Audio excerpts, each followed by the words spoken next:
everyone, welcome back to business studies class.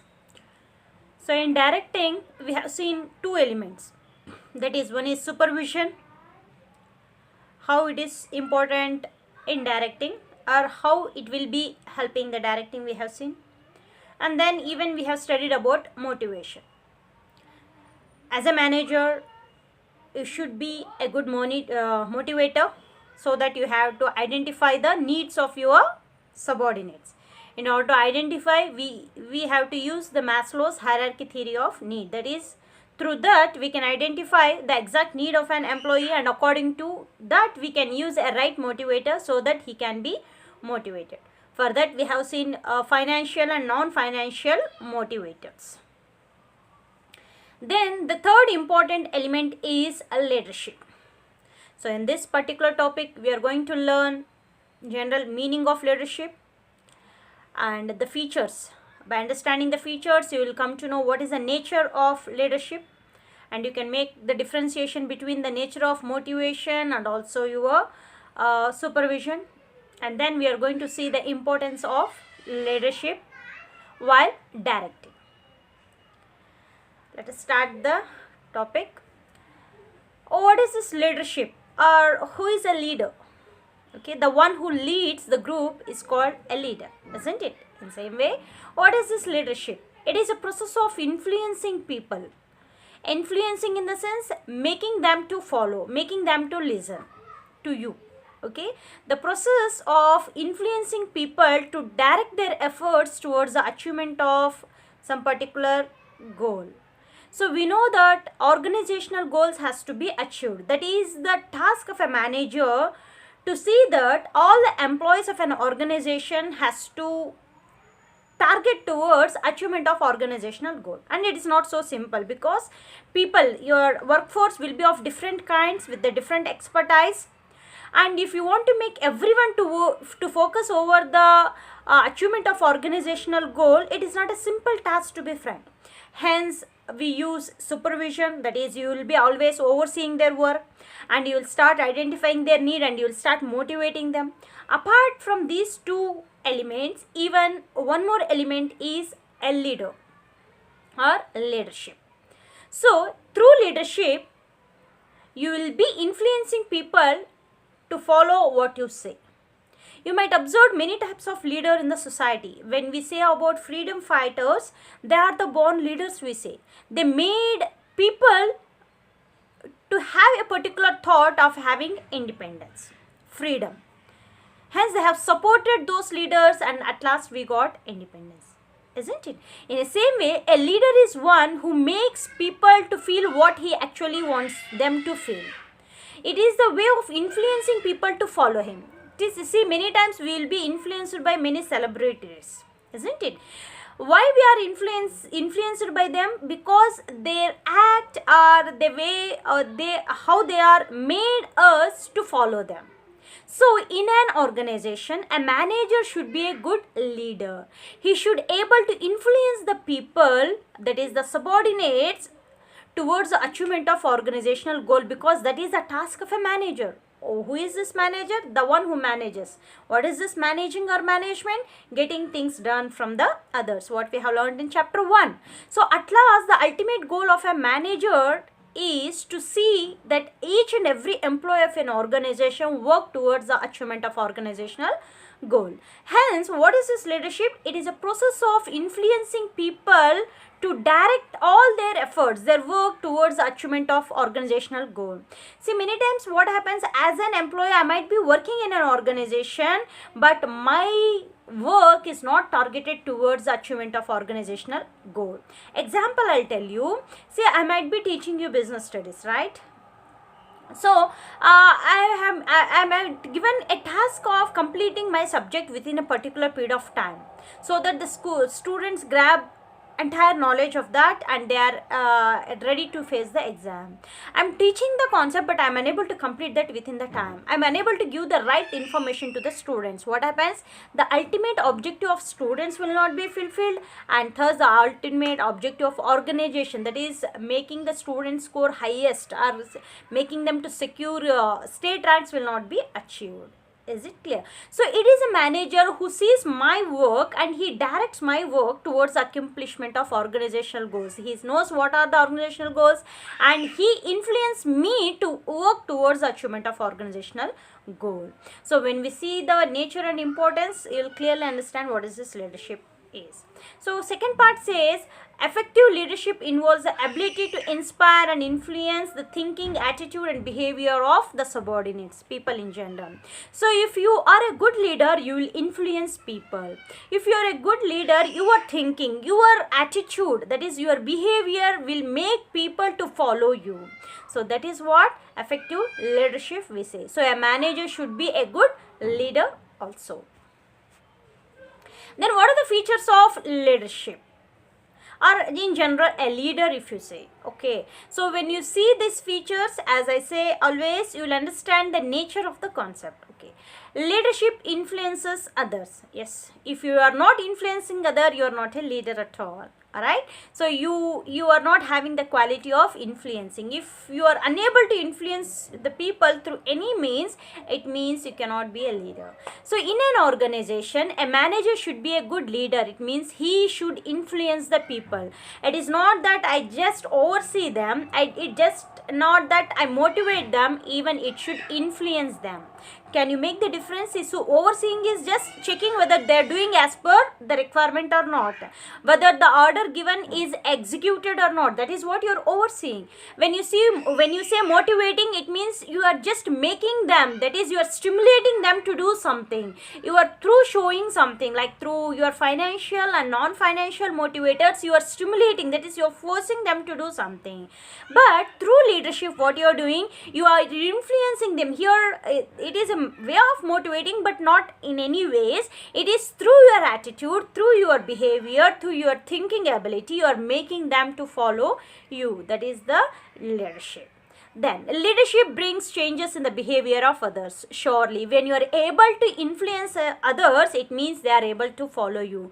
They are able to change their attitude according to you. For example, when you learn about any great person, for example Wipro head, we know Premji, okay, Ajit Premji. When you learn about that great person, okay, when you try to get some information about the person, the qualities of that particular person, how he has built up that such an empire, you will try to change yourself according to their attitude, because you will see that because of this attitude they have achieved this particular thing. By seeing such a things, you will try to change your behavior. The same thing happens in an organization. If you are a good manager, though the employees are having a nature of resisting towards the change, through your nature, through your attitude, through your motivation, through your supervision, they start changing themselves. That is what the greatness of a good leader. He makes the followers to move toward according to him. Is it clear? Hence we say, when you have a good leadership in an organization, it brings changes in the behavior of his subordinates. Then it indicates interpersonal relationship. When you say he is my leader, when you identify someone as a leader, it means you have good relationship among you. He is a leader and you are the follower. Your superior might be your leader and you as a subordinate is a follower of that particular person. So it builds up some relationship. That is what we say it indicates. When you say we have a leader in our organization, when you say, for example, you might heard about unions in an industries. So when you say he is my leader, you are just saying that I am the follower of that particular person. So there is a personal relationship between you and that particular leader. Okay, because you are saying directly that he is my leader means he is leading me, or what the way what we have to move on, it is he who is leading, that you are just saying. Next comes leadership is exercised to achieve common goal. This is very important. If you are leading people, you are not leading them in order to achieve your own goal or in order to achieve their own goal. It is an achievement of common goal. Is it clear? See, if I might be having a dream, so in order to achieve my dream, why should I make others to follow me?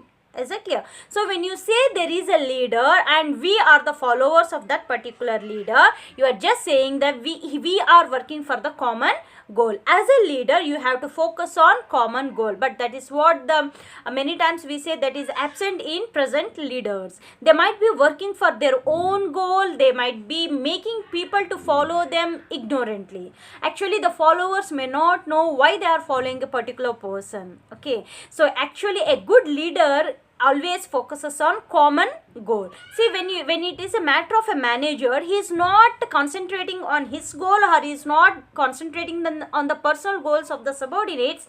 He is concentrating upon the overall common goal of an organization. That is what we say general interest of an organization.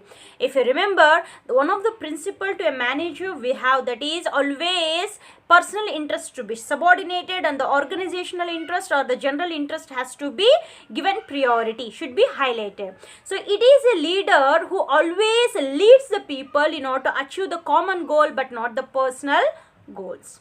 And then it is a continuous process. Yes, leadership is a process which is continuous. It does not end on achievement of a particular goal. It moves on until when you are in the field, the leadership has to be move on. Leadership is nothing but guiding them. You are showing them way, you are leading them towards a particular target or a goal. So it is continuous. So because we know goals are once achieved, another goals are set, new goals are set. Hence again you need a leading person who can lead you towards the achievement of that particular newly set goal. Hence we say leadership is continuous. It does not stop anywhere. Okay, in an organization, as a leader, a manager should be a good leader so that he can lead his subordinates.